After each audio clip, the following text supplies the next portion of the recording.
السلام علیکم ورحمۃ اللہ وبرکاتہ۔ وعلیکم السلام۔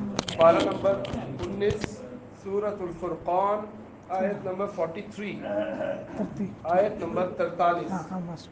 ارأیت من اتخذ، اعوذ باللہ من الشیطان الرجیم، اعوذ باللہ من الشیطان الرجیم۔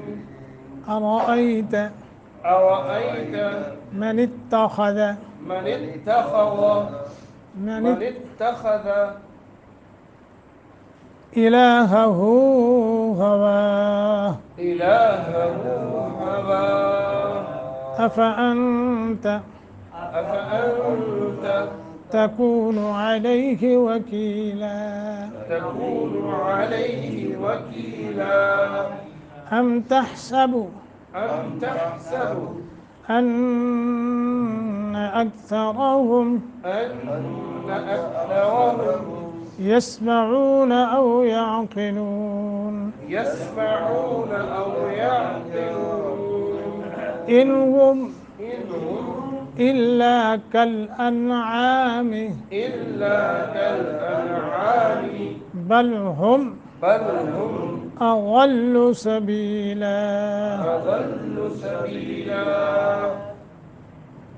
أرأيت من اتخذ إلهه هواه أفأنت تكون عليه وكيلا أم تحسب أن أكثرهم يسمعون أو يعقلون إن هم إلا كالأنعام بل هم أضل سبيلا أرأيت را کے اوپر فتح ہے، زبر ہے، اس لیے را کو تفخیم کے ساتھ پڑھیں گے، یعنی منہ بھر کر موٹا کر کے پڑھیں گے۔ ایتا حمزہ ہے، یا ساکن ما قبل فتح حرف لین بنتا ہے، نرمی کے ساتھ 1 سیکنڈ کی یا 1 الف کے برابر مد ہوگی۔ ارأیت سختی نہیں کرنی، ارأیت کر کے۔ من اتخذ، خا موٹا کرنا ہے، ذال کو موٹا نہیں کرنا مگر ذال۔ من اتخذ یہ غلط، من اتخذ لمبا بھی نہ ہونے پائے، مجھول بھی نہیں، معروف۔ من اتخذ ایسے کر، الہہ ہواہ، سب کی سب ہا ہدئی ہیں۔ اقصائے حلق، حلقہ وہ حصہ جو سینے کی طرف سے ہے، ان کا مخرج ہے۔ جس طرح ہم ٹھنڈا سانس لیتے ہیں تو ان کو ادا کرتے ہوئے الہہ ہواہ، گویا کہ ٹھنڈا سانس لینا ہے۔ افأنت، نون ساکن کے بعد تا حروف اخفا میں سے ہے، نون ساکن نون تنوین کے بعد حروف اخفا 15 ہیں، تو وہ 15 حروف میں سے کوئی حرف آ جائے نون ساکن نون تنوین کے بعد تو وہاں اخفا ہوتا ہے، یعنی آواز کو ناک میں لے جا کر تھوڑا سا کھینچ کر پڑھنے کو کہتے ہیں اخفا۔ افأنت یوں کر کے، تکونو تکونو کر کے، تکونو غلط، تکونو غلط، تکونو معروف، علیہ عین علیہ، وکیلا وکیلا ایسے کر کے رکیں گے، کیونکہ یا ساکن ما قبل کسرہ حروف مدہ بنتا ہے، تو وکیلا پر ہم رک رہے ہیں تو یہ مد عارض ہے، سبب کی وجہ سے یعنی وقف کی وجہ سے ہم مد کر رہے ہیں، تو اس پہ طول توسل قصر جائز ہے، لیکن رکنا ہے تو الف پر رکیں گے، نون تنوین پر نہیں رکیں گے. ام تحسب ہا ہا ام تحسب غلط ہوگا. ام تحسب ہا کر کے بو معروف. ان نون مشدت ہے، یرملون کا قاعدہ لگے گا، یعنی یہاں ہم غنہ کریں گے. اکثرهم اکثرهم اک کے کلکلا بھی نہ ہونے پائے. اگر اک کریں گے تو کاف متحرک ہو جائے گا، ساکن نہیں رہے گا. اس کو ساکن کر کے پڑھنا ہے. تھا اس کا صحیح مخرج، تھا کی جگہ سین بھی نہ پڑھا جائے، صاد بھی نہ پڑھا جائے، بلکہ اکثر. را کو موٹا کریں گے چونکہ اوپر زبر ہے. ہم اظہار ہوگا. یسمعون عین یسمعون، عون کو حروف مدہ ہے تو لہذا تھوڑا لمبا کریں گے. او حرف لین ہے، لمبا کر کے نرمی کے ساتھ پڑھیں گے. یعقلون، قاف کو موٹا. لو یہ حرف مدہ وہ ساکن ما قبل ضمہ ہے.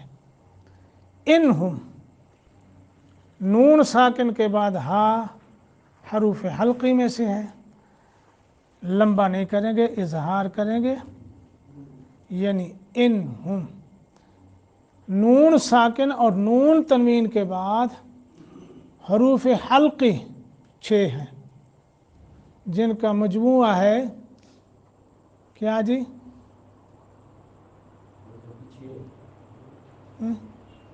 جی ان کا مجموعہ کیا ہے؟ ہاں، حمزہ ہا عین خا. ٹھیک ہے جی، یہ مجموعہ ہے. یہ 6 حروف کب آئیں؟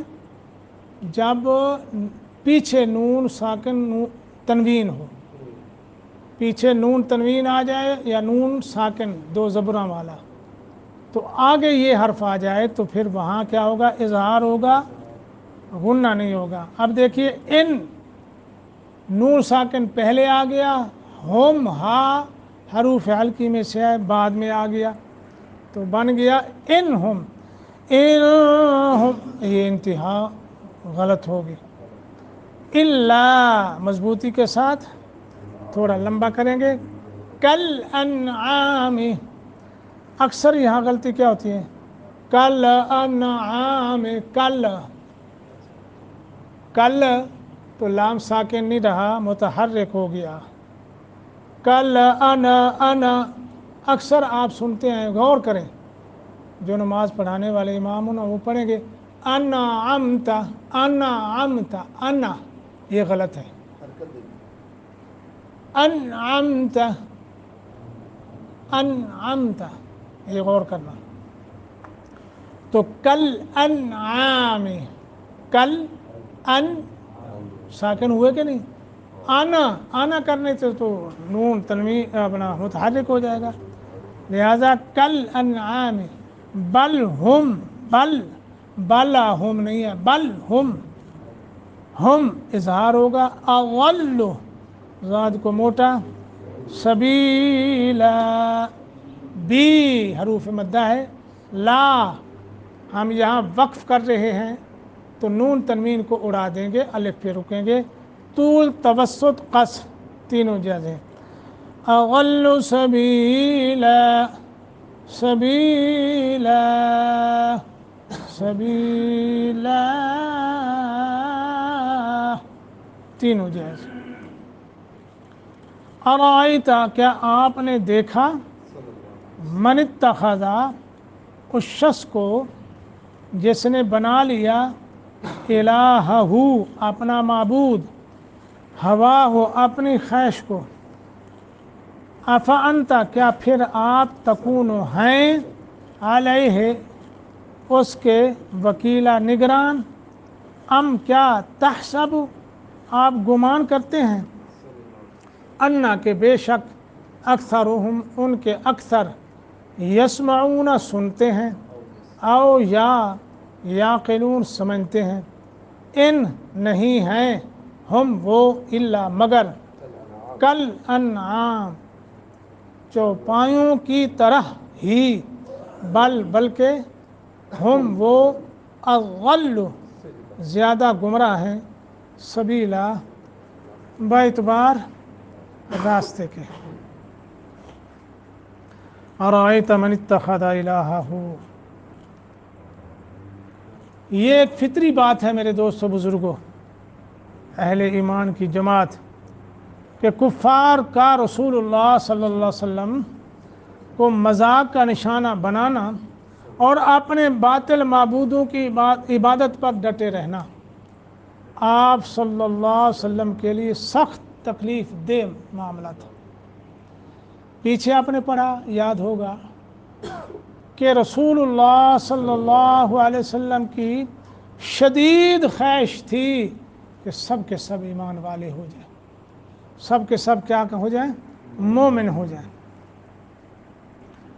تو ایمان لانے کی بجائے انہوں نے الٹا نبی صلی اللہ علیہ وسلم کا مذاق اڑایا، نشانہ بنایا،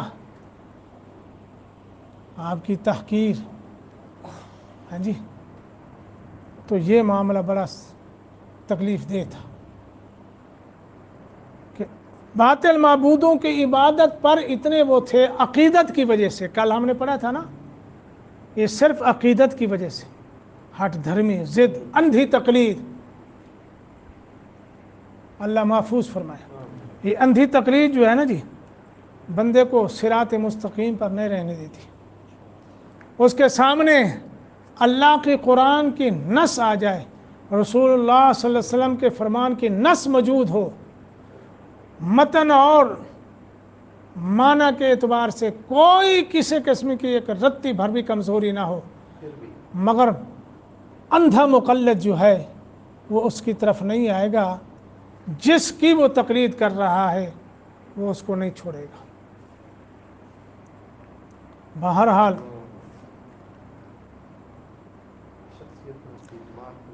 جو اب یہ خواہش کا کیا مطلب ہے؟ اس کا مطلب یہ ہے، جہاں اللہ تعالیٰ نے جو ہے نا جی وہ کفار کا تعجب کے ساتھ ذکر فرمایا ہے کہ کتنی بڑی تعجب والی بات ہے کہ وہ اپنی خواہشات پر اڑے ہوئے ہیں۔ تو مطلب یہ ہے جو شخص اپنے دین میں، یاد رکھنا، اپنے دین میں اپنی خواہش کے حکم کے مطابق چلتا ہے، کوئی بھی کام کرتا ہے یا کرنے کا ارادہ کرتا ہے، تو اس میں جو اس کی خواہش کہتی ہے نا، تو اس کے مطابق کرتا ہے، وہ سمجھتے ہیں یہ میرا دین کہتا ہے۔ ٹھیک ہے جی، تو ایسا شخص جو ہے وہ کیا کرتا ہے؟ اپنی خواہشات کے پیچھے چلتا ہے، اپنی خواہشات کو اپنا معبود بناتا ہے، اس کی عبادت کرتا ہے۔ سمجھ آ گئی ایک جملہ، یعنی جو شخص اپنے دین میں خواہش کا حکم مانے، کوئی بھی کام کرنے یا نہ کرنے میں اس کے پیچھے چلے، تو یہ شخص اپنی خواہش کی عبادت کرنے والا ہے۔ ٹھیک ہے جی، تو اس کے متعلق پھر اللہ پاک نے فرمایا، میرے پیغمبر کیا آپ اس کے ذمہ دار ہیں؟ کیا اس کو آپ صراط مستقیم پر لائیں گے؟ کیا اس پر زبردستی کریں گے؟ نہیں، آپ کی ذمہ داری کیا ہے؟ وما علینا الا البلاغ، آپ کی ذمہ داری پہنچانا ہے، آپ کی ذمہ داری پہنچانا ہے، ہمارا کام حساب لینا ہے۔ نہ آپ دروغے ہیں، لا اکراہ فی الدین، نہ دین میں زبردستی ہے، لست علیہم بمسیطر، اور آپ جو ہے ان پر کوئی مسلط بھی نہیں کیے ہوئے، دروغے نہیں ہیں۔ وما انت علیہم بجبار، آپ ان پر زبردستی کرنے والے بھی نہیں ہیں، بس آپ کی ذمہ داری جو ہے وہ پہنچانا ہے۔ اللہ اکبر۔ اب یہاں ایک سوال پیدا ہوتا ہے، کیا خواہش کے پیچھے چلنے والا ہر شخص گناہ گار ہے یا مشرک ہے یا اس نے اپنا معبود بنا لیا۔ دیگر مفسرین نے بھی لکھا ہے، ہمارے اس مفسر رحمۃ اللہ علیہ لکھتے ہیں، کوئی شخص اگر نفس کی خواہش پر کوئی گناہ کر لے، خواہش میں اس کا حکم مانا، گناہ کر لیا، کوئی گناہ بڑا چھوٹا، اپنے نفس کے، وہ جو نفس امارہ، اس کی بات مان لی، گناہ کر بیٹھا، گناہ کرنے کے بعد اس گناہ کو گناہ سمجھتا ہے، مجھ سے غلطی ہو گئی، میں گناہ کر بیٹھا ہوں، میں بہت غلط کیا ہے، بے چینی آ جاتی ہے، وہ پریشان ہو جاتا ہے، پھر اللہ سے گڑ گڑاتا بھی ہے، ٹھیک ہے جی۔ تو اس نے اپنی خواہش کو الہ نہیں بنایا، ٹھیک ہے نا، اس نے نہیں بنایا، ورنہ ایسا اگر ہوگا تو ہر گناہ شرک ہوگا اور ہر گناہ کرنے والا گناہ گار جو ہے وہ مشرک ہوگا، جبکہ ایسا نہیں ہے۔ قرآن میں فرمایا گیا نا، ان اللہ لا یغفر ان یشرک بہ ویغفر ما دون ذلک لمن یشاء، کہ اللہ شرک کو معاف نہیں کرے گا، ٹھیک ہے جی۔ تو اس لیے علی بن ابی طلحہ سے ابن عباس رضی اللہ عنہ کا قول نقل فرمایا ہے کہ امام طبری نے، وہ فرماتے ہیں مراد اس سے کافر ہے جو اللہ تعالیٰ کی ہدایت اور کسی دلیل کے بجائے اپنی خواہش ہی کو اپنا معبود بنا لے، یہ ہے اپنی خواہش کو معبود بنانا، یعنی جو اللہ کی دی ہوئی ہدایت ہے نا، اللہ نے تو صراط مستقیم واضح کر دیا اور سمجھتا ہے یہ اللہ کی طرف سے صراط مستقیم یہ ہے، پھر جو ہے بغیر دلیل وہ کیا کرے، اپنی خواہش کے پیچھے چلے، دین کچھ کہے، صراط مستقیم کسی اور طرف ہو اور سمجھتا بھی ہو دین کو، پھر وہ خواہشات کے مجھ سے چلے، تو گویا کہ اس نے اپنا معبود بنا لے، جیسا کہ کفار کرتے ہیں۔ ورنہ جو گناہ کر کے گناہ کو گناہ سمجھتا ہے، اللہ کے آگے گڑ گڑاتا ہے، تو یہ خواہشات کے مطابق۔ افانت تکون علیہ وکیلا، یعنی آپ اس کی ہدایت کے ذمہ دار نہیں ہیں، آپ کا کام صرف پہنچا دینا ہے۔ ام تحسب ان اکثرهم یسمعون، راستے کے اعتبار سے زیادہ گمراہ اس لیے فرمایا کہ جانور تو معذور ہیں کہ اللہ تعالیٰ نے ان میں سوچنے سمجھنے کا مادہ ہی نہیں رکھا، ٹھیک ہے نہیں، وہ تو معذور ہیں۔ افسوس ان پر ہے جن کو اللہ نے عقل و شعور دیا، سمجھنے، پرکھنے، سارا یہ اللہ نے اس کے اندر شعور رکھا ہے، یہ انسان ہے، اللہ نے شعور رکھا ہے، یہ بات کو سمجھتا بھی ہے، پرکھتا بھی ہے، حرام حلال کی تمیز بھی کرتا ہے، گناہ اور ثواب کو سمجھتا ہے، باوجود اس کے پھر کوئی کام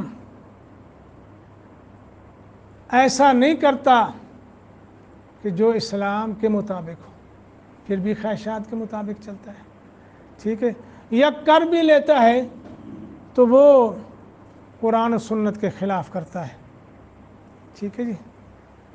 تو فرمایا یہ جو ہے با اعتبار راستے سے، سیدھے راستے کے، جانوروں سے بھی بدتر ہے۔ ہاں، کیوں؟ چوپائے جو ہے نا جی، ان کے اندر کم از کم اتنا شعور تو ہے نا، وہ اپنی چراگاہ کی طرف نکلتے ہیں اور پھر واپس اپنی جگہ لوٹ آتے ہیں، دیکھو چلے جاتے ہیں اور پھر واپس آ جاتے ہیں اپنے ٹھکانے پر۔ مگر یہ انسان نہ اپنے خالق مالک کو پہچانتا ہے، نہ اس کی مرضی کے مطابق زندگی گزارتا ہے، تو گویا پھر یہ جانوروں سے بھی بدتر۔ اللہ محفوظ فرمائے.